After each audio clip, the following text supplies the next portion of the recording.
É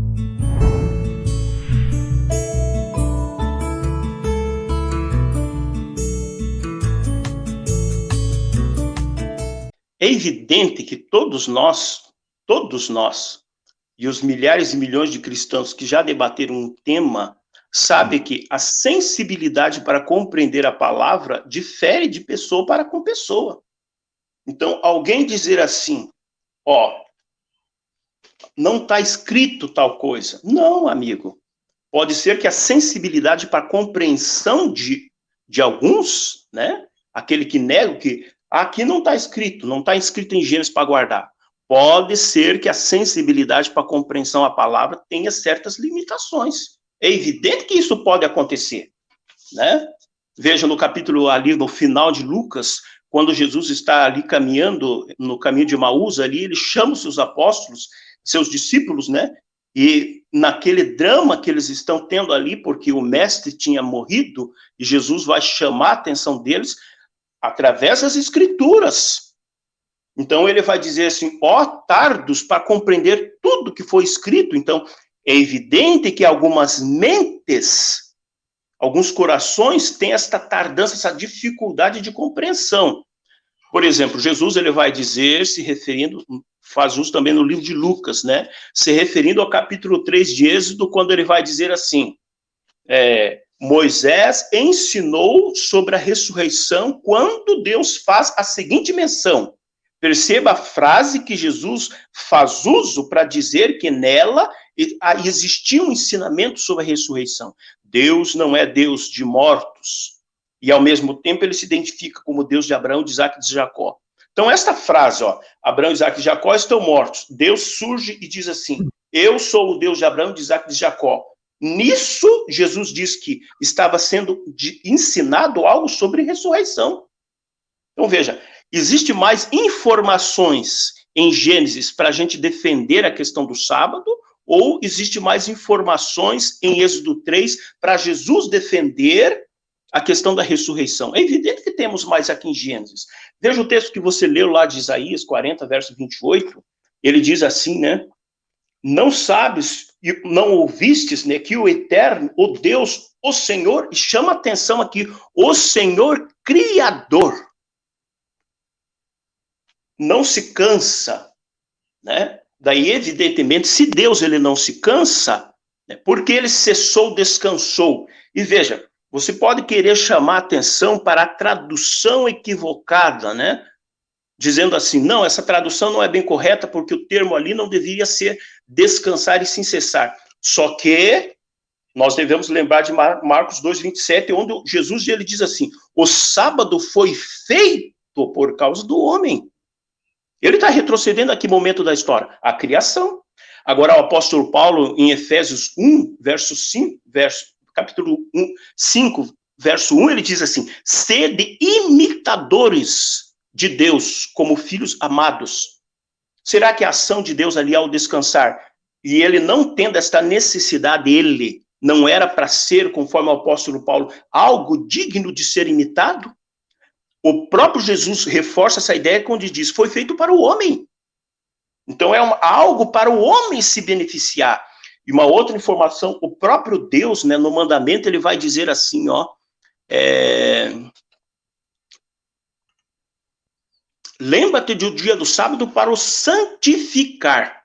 Então a gente vê ali que as duas ações, né, estão interligadas, né? Eu penso que evidências, né, a pergunta que eu faria aqui, que evidências a gente pode estipular que, ok, um dia Deus introduziu a guarda do sábado.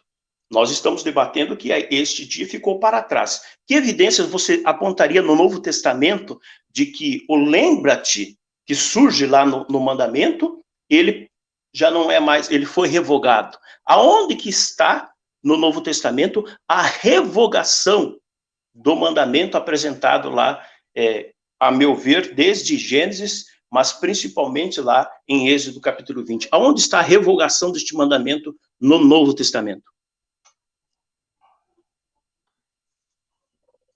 Bom, vamos lá. Então parece que a criação em Gênesis foi encerrada pelo irmão. O irmão saiu, fugiu de Gênesis e foi lá para os evangelhos, que o irmão chama de Novo Testamento, e não é Novo Testamento.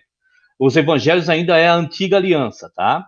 Porque Paulo diz que um testamento só terá validade quando o testamenteiro morrer.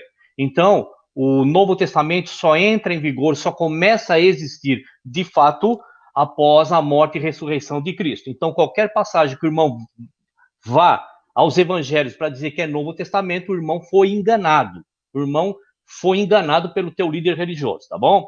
Bom, então, vamos lá. Então, o irmão me levou lá para os evangelhos dizendo, olha, o sábado foi feito por causa do homem e não o homem por causa de sábado. Antes de passar para os irmãos o meu pensamento disso, então vejam que lá em Gênesis, o meu querido batedor aqui do assunto, o sábado para a igreja, não conseguiu mostrar o sábado sendo pedido para ser observado e guardado. Aí ele começa a agir com a fé dele.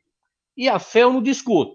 O irmão consegue ler lá na escritura, Adão e Eva, você tem que guardar o sábado?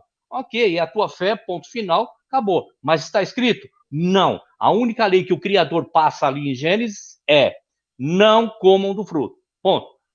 Virei a página, então, de Gênesis da criação. Então, vamos lá. Nós temos que contextualizar, meu querido Pimentel. Nós temos que contextualizar. Pegar o verso isoladamente foi o que eu fiz durante muitos anos dentro do Adventismo. Eu aprendi a fazer assim e fazia assim. Pega um verso isolado para criar uma ideia. Bom, então, quando o Cristo diz assim, olha, o sábado foi feito por causa do homem, não por causa... E não o homem por causa do sábado. Vamos contextualizar? Eu vou resumir, porque o tempo aqui é curto. Né? Então, Cristo estava lá fazendo algumas coisas no dia de sábado, os fariseus, os líderes religiosos, os príncipes e tal, tudo mais, começaram a descer o cacete no Cristo e nos seus discípulos. Aí o Cristo vira para eles e fala assim, escuta, eu vou tentar fazer uma linguagem nossa, para esse verso que o irmão pegou fora do contexto. Escuta, aí Cristo responde aqui, escuta, vocês estão loucos? Vocês estão querendo colocar o sábado acima do homem? Estão loucos? O homem está acima do sábado, e não o sábado acima do homem.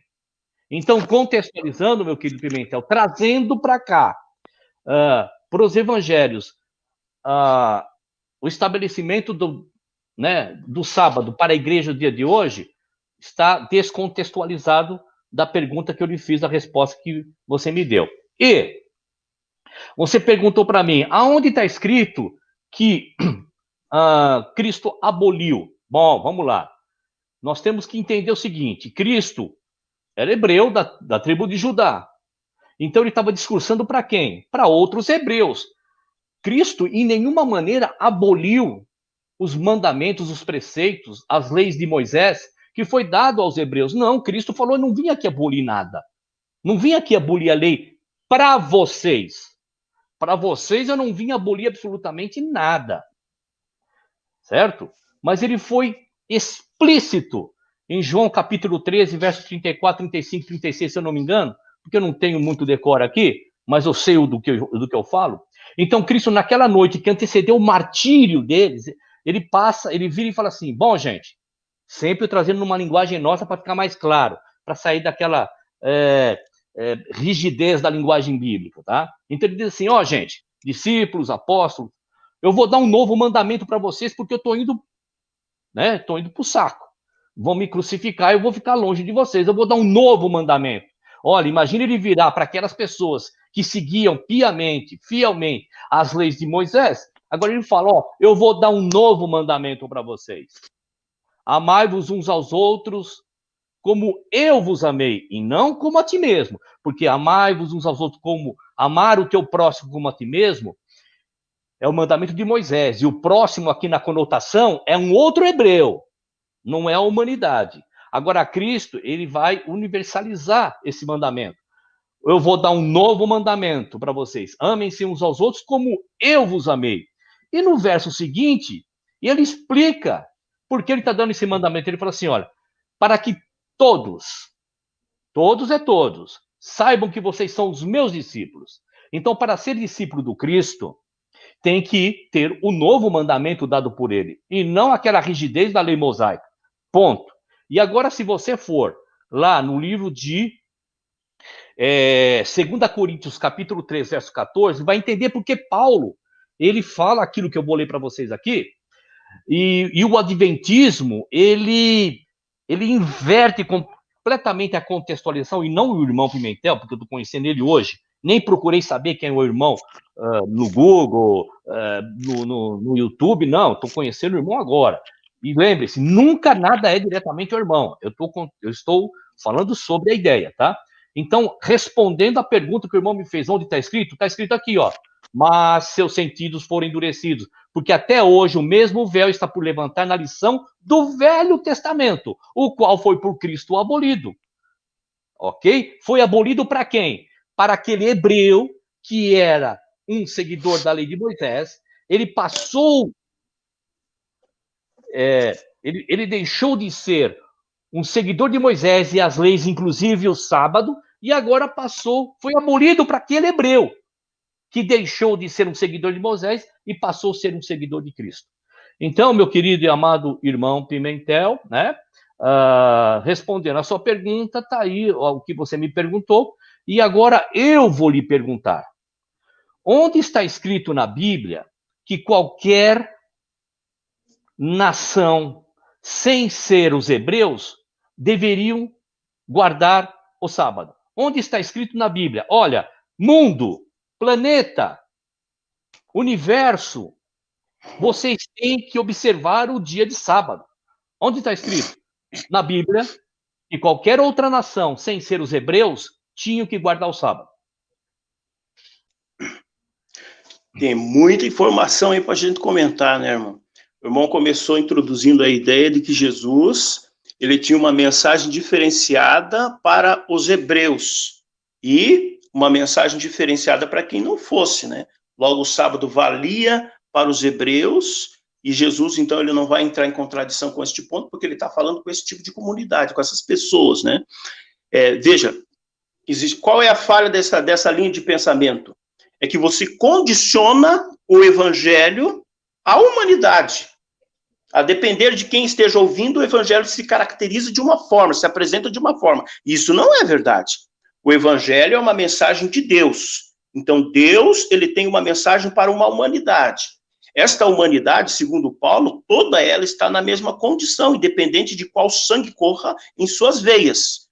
Toda a humanidade está na mesma condição. Paulo vai dizer que todos pecaram.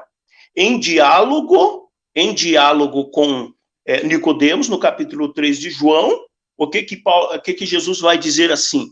Ele está falando com um judeu, ele não cria diferença entre este judeu e qualquer outra pessoa, ele vai dizer assim, quem não nascer de novo não pode herdar o reino de Deus. Então ele divide a totalidade dos seres humanos em dois grupos. Os que vão nascer de novo, e ele não está aqui dando preferências a ninguém, ele pega toda a humanidade e diz assim, todos carecem de um novo nascimento. Esta é a mensagem que ele transmite, né? Lucas, ele vai compreender isso, vai narrar palavras do próprio Jesus, no começo do livro de Atos, Atos 1:8. O texto de Atos 1:8 diz assim, mas recebereis poder, né, virtude do Espírito, e que há de vir sobre vós, e sereis minhas testemunhas. Agora, atenção na sequência aqui, hein? Sereis minhas testemunhas onde? Jerusalém, Judeia, Samaria e aos confins da terra. Qual que é a beleza deste texto?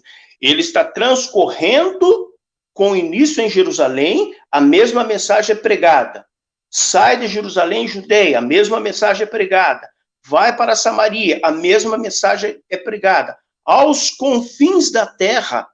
Veja que aqui ele está tendo como ponto de partida Jerusalém, alcançando a totalidade do mundo e evidenciando que todos os que forem alcançados vão ser alcançados por este mesmo evangelho, né? E eu gostaria de comentar aqui também o uso que você fez de Marcos, né? Dizendo que aquilo que eu estou transmitindo não é resultado de um pensamento meu. Eu sei que não foi sua intenção, mas a sua fala transmite uma ideia assim de que eu sou incapaz de raciocinar por mim mesmo e que eu só estou repetindo aquilo que os líderes fizeram, né? Os líderes vão pregando, eu só vou ouvindo e vou repetindo. Não. a gente pode fazer uma leitura aqui de Mateus, no capítulo 2, Marcos, no capítulo 2, quando é indagado a respeito do sábado e a questão das espigas. E qual é a resposta de Jesus? Ele diz ali algumas falas interessantes. Nunca lestes. O que isso tem a ver? Nós temos ali um questionamento sobre o comportamento dos discípulos e a questão da guarda do sábado.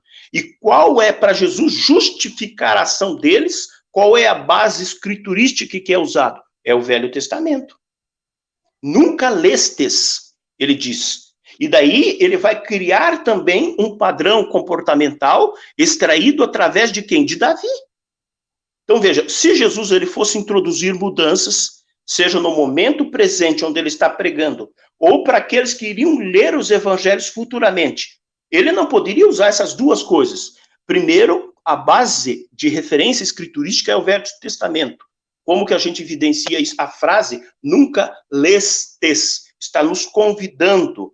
E aqui nós relembramos aquela tua argumentação sobre Gênesis, né? Ah, não está escrito que é para guardar o sábado lá em Gênesis. Ah, essa frase de Jesus tem muito a nos ensinar. Nunca lestes. É possível que os leitores não tenham a sensibilidade para extrair da palavra de Deus o correto ensino dela, e daí vão ficar questionando, mas não está escrito lá com todas as letras, guarda o dia de sábado. Então aqui Jesus ele questiona esse tipo de argumentação também. Me dê um texto onde está escrito assim, com todas as letras, tal coisa. Jesus ele diz que na leitura, né, a leitura, evidente que seguida de meditação, pode trazer a correta compreensão. Eu sei que a tua pergunta foi direcionada às nações, né? O sábado e as nações. E eu vou responder isso na próxima oportunidade. Aqui neste momento vê muitas possibilidades ali. E eu vi também que você sacudiu o dedinho, né? Evidentemente você estava discordando da minha colocação. Daí a minha pergunta vai nesse sentido. Por que você discorda da minha colocação a ponto de não se conter e sacudir o dedinho?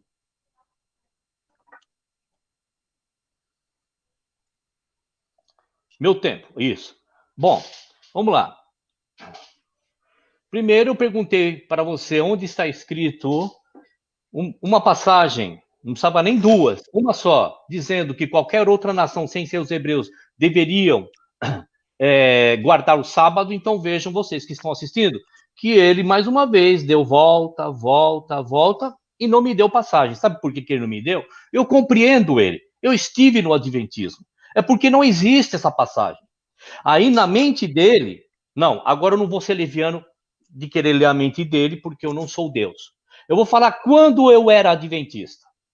Então, quando eu era adventista, estava falando com uma pessoa nova, e eu não queria falar de Ellen White, porque tudo que não está escrito na Bíblia, e começam a trazer como doutrina, é Ellen White. O tema aqui não é Ellen White, mas eu só estou explicando como eu fazia. À vontade, irmão. Não, eu não posso fazer isso. Pode falar, eu não me importo. Não, por favor, não me interrompe, porque eu não estou interrompendo o irmão em nenhum momento. Então, eu não vou ser leviano de querer falar o que passa na mente dele, porque eu não sou Deus. Então, eu estou falando quando eu era adventista. Então, quando eu começava a falar, não, porque não precisa estar escrito, nós temos que entender as coisas que estão escritas, é porque Ellen White, na cabeça das pessoas, aquilo que não estava escrito. Não sei se é o caso dele, estou falando que é o meu caso. Primeira coisa. Segunda coisa, quando você diz assim, olha, lá em Atos, porque está pregando isso, pregando aquilo, eu gostaria de saber onde está escrito nos evangelhos alguém pregando a lei de Moisés. Eu gostaria de saber onde está escrito isso. Contextualizado, não texto isolado, contextualizado. Onde está escrito Paulo, Pedro, João, Tiago, Barnabé e todos os outros pregando a lei de Moisés nos evangelhos, nas cartas, no Novo Testamento, não nos evangelhos, desculpa. Primeira coisa. Segunda coisa, meu querido e amado irmão, debatedor. Quando você diz assim, me leva lá, olha, Cristo disse, não lestes? Completamente isolado de novo, e não repreendo o irmão, porque eu fui adventista, eu sei como é que funciona isso. Não estou de maneira nenhuma dizendo que o irmão é capaz ou não é capaz de fazer. Quando eu converso com o irmão, é como se eu estivesse conversando comigo há 30 anos atrás, 20 anos atrás, dentro do Adventismo, tá? Então, assim, nunca lestes o que o Cristo estava querendo dizer ali, meus queridos. Cristo estava advertindo aquelas pessoas. Aquelas pessoas estavam censurando o Cristo porque de chamá-lo de profanador do sábado, porque no sábado ele estava fazendo alguma coisa. Aí Cristo vira e fala assim: vocês nunca lestes o que fez Davi ao entrar no templo, pegou o templo de Abiatar, pegou o pão e comeu e deu para quem comer? Então, irmão, Pimentel, não pode pegar verso isolado, que é isso que acontece. Eu fiz uma pergunta para o irmão, dentro de uma contextualização. E o irmão trouxe versinhos isolados, achando que o Cristo estava falando exatamente do dia de sábado e que era para guardar o sábado. Mais uma vez, toda vez que você ler o Cristo falando, Cristo, você precisa perceber para quem ele estava falando. Ele tinha dois discursos diferentes? É claro que ele tinha dois discursos diferentes. Ele tinha um discurso para os hebreus, e a partir daquela noite que ele foi crucificado, ele tinha um discurso para toda a humanidade, inclusive os hebreus. Eu falei de João 13, 34, 35, 36, e estranhamente o irmão não trouxe a baila aqui, como trouxe os outros versos que eu falei. Que Cristo pede: olha, vocês agora querem ser meus discípulos e não de Moisés? Eu vou dar um novo mandamento para vocês, simples. Amem-se uns aos outros como eu vos amei. Então, mais uma vez, irmão, talvez eu tenha sido leviano de dizer que o irmão não me respondeu, mas talvez o irmão não tenha ouvido eu falar, porque eu falo muito alto, talvez atropelei. Onde está a passagem que qualquer outra nação, sem ser Israel, deva guardar o sábado? E agora, para finalizar, quando eu entrei para o Adventismo, eu me auto-intitulava católico, mas era um católico que ia na igreja para casamento, batizado e missa de sétimo dia. Aí eu também vendi, enquanto adventista, que quando eu achar uma outra igreja que pregue mais a palavra de Deus que o adventismo, eu saio dela e vou para lá, né? Tudo uma coisa vazia. Pois bem, eu aprendi dentro do adventismo, vale o que está escrito, irmão. Eu aprendi isso dentro. Agora, a não ser que o adventismo mudou, que agora eu posso filosofar nas passagens. Agora, se eu posso filosofar, aí beleza, aí eu posso achar o que eu quiser dentro do que está escrito. Agora, se o adventismo não mudou com esse conceito, que vale o que está escrito, então, por favor, aonde está a passagem que qualquer outra nação, sem ser os hebreus, deve observar ou guardar o sábado?